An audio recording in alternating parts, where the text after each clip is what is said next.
الحمدللہ رب العالمین والعاقبۃ للمتقین والصلاة والسلام علی رسولہ النبی الکریم اما بعد فاعوذ باللہ من الشیطان الرجیم بسم اللہ الرحمن الرحیم اللہم صل علی محمد وعلی آل محمد كما صلیت علی ابراہیم وعلی آل ابراہیم انک حمید مجید اللہم بارک علی محمد وعلی آل محمد كما بارکت علی ابراہیم وعلی آل ابراہیم انک حمید مجید۔ میرے محترم بھائیو بہنوں، اللہ رب العزت کی ذات نے قرآن مجید فرقان حمید کی شکل میں مجھے اور آپ کو ایک لاجواب تحفہ عنایت فرمایا ہے کہ اس میں زندگی گزارنے کے تمام اصول مجھے اور آپ کو بتا دیے۔ یہاں پہ ایک واقعہ آپ سے نقل کرتا ہوں کہ قرآن کا خلاصہ کیا ہے۔ قرآن مجید کے 30 پارے ہیں، 540 رکوع ہیں، 6666 آیتیں ہیں۔ تو اب ان تمام آیتوں کا خلاصہ کیا ہے؟ مولانا احمد علی لاہوری رحمۃ اللہ علیہ سے کسی نے سوال کیا، حضرت جی قرآن کا خلاصہ بتاتے جائیے۔ انہوں نے فرمایا، اللہ کو عبادت سے، رسول صلی اللہ علیہ وآلہ وسلم کو اطاعت سے، اور مخلوق کو خدمت سے راضی کر لو، یہ قرآن کا خلاصہ ہے۔ اللہ اکبر۔ اللہ کو عبادت سے، رسول صلی اللہ علیہ وآلہ وسلم کو اطاعت سے، اور مخلوق کو خدمت سے راضی کر لو، یہ قرآن کا خلاصہ ہے۔ ایک واقعہ سیرت النبی صلی اللہ علیہ وآلہ وسلم سے یاد آیا کہ نبی کریم صلی اللہ علیہ وآلہ وسلم اور صحابہ کرام رضوان اللہ علیہم اجمعین مسجد نبوی میں تشریف فرما ہے، جماعت کا انتظار ہے۔ تو ایک دروازے کی طرف نبی پاک صلی اللہ علیہ وآلہ وسلم نے اشارہ فرمایا کہ اس دروازے سے جو شخص اندر داخل ہوگا وہ جنتی ہے۔ اللہ اکبر۔ اس دروازے سے جو شخص اندر داخل ہوگا وہ جنتی ہے۔ تو صحابہ کرام رضوان اللہ علیہم اجمعین نے دیکھا کہ ایک شخص جس کے ہاتھ میں جوتا اور داڑھی کے بالوں میں پانی، جیسے کہ وہ ابھی وضو کر کر آ رہا ہو، اور مفلس الحال وہ شخص جب اندر داخل ہوا تو تمام صحابہ کرام رضوان اللہ علیہم اجمعین بڑے حیران ہوئے۔ دوسرے روز بھی آپ صلی اللہ علیہ وآلہ وسلم نے یہی پیشن گوئی کی، یہی پریڈکشن دی کہ جو شخص اس دروازے سے داخل ہوگا وہ جنتی ہے۔ تو دوسرے روز بھی وہی شخص اس دروازے سے داخل ہوا، تو صحابہ کرام پھر بڑے حیران ہوئے۔ تیسرے روز بھی نبی کریم صلی اللہ علیہ وآلہ وسلم نے یہی پریڈکشن دی کہ اس دروازے سے جو شخص داخل ہوگا وہ جنتی ہے۔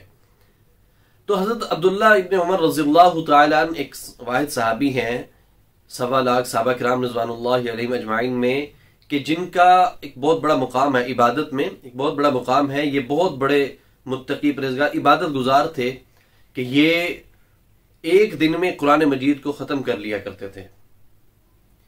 تو یہ بڑے حیران ہوئے، تو انہوں نے سوچا کہ کیوں نہ اس بزرگ کا معمول دیکھا جائے کہ یہ ایسا کیا عمل کرتے ہیں کہ جس کی وجہ سے نبی پاک صلی اللہ علیہ وآلہ وسلم نے جنت کی بشارت عطا فرما دی۔ تو حضرت عبداللہ ابن عمر رضی اللہ تعالیٰ نے اس بزرگ سے ان کے ہاں ٹھہرنے کی درخواست کی، تو جسے انہوں نے قبول کر لیا۔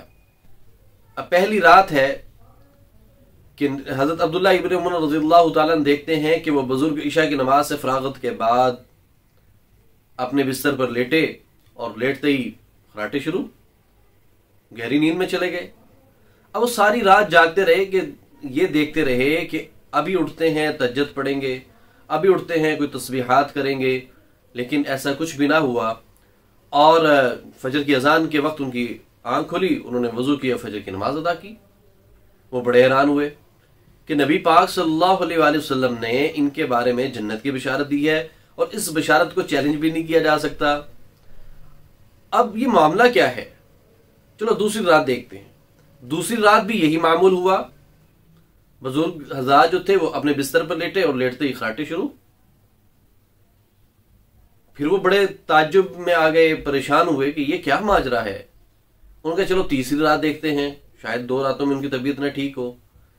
تیسری رات بھی دیکھا کہ بزرگ کا یہی معمول تھا، تو وہ بڑے حیران پریشان، اور صبح کے وقت آخر انہوں نے پوچھ ہی لیا کہ بابا جی، نبی پاک صلی اللہ علیہ وآلہ وسلم نے آپ کے بارے میں جنت کی پریڈکشن دی ہے، پیشن گوئی کی ہے، جبکہ میں دیکھتا ہوں کہ آپ نے کوئی نوافل نہیں ادا کیے، کوئی تہجد نہیں پڑھی، آپ ایسا کیا عمل کرتے ہیں کہ جس کی وجہ سے آپ کو جنت کی بشارت دے دی گئی ہے؟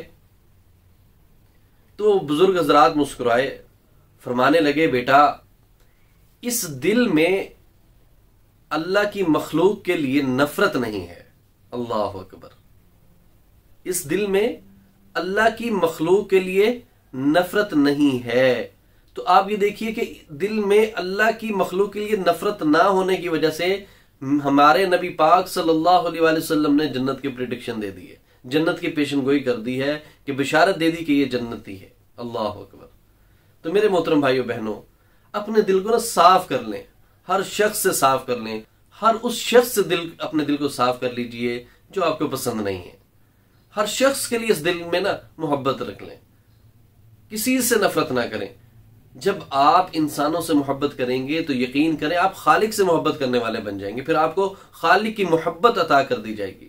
مجھے امید ہے میرے محترم بھائیو بہنوں کہ آپ پہلے بھی ایسا ہی کرتے ہیں کہ اپنے دل میں کسی کے لیے نفرت نہیں رکھتے، لیکن اس بیان کے بعد یقین سے کہہ سکتا ہوں کہ آپ اور زیادہ پختہ ارادہ کر لیں گے کہ ہم کسی سے نفرت نہیں کریں گے، ہم اس دل میں کسی کے لیے نفرت نہیں رکھیں گے۔ اللہ رب العزت سے دعا ہے کہ اللہ رب العزت ہم سب کو ان اعمال کو کرنے کی توفیق عطا فرمائے جس سے اللہ راضی ہو جائے اور اس کا نبی کریم صلی اللہ علیہ وآلہ وسلم ہم سب سے راضی ہو جائیں۔ آمین۔ وآخر دعوانا ان الحمد للہ رب العالمین۔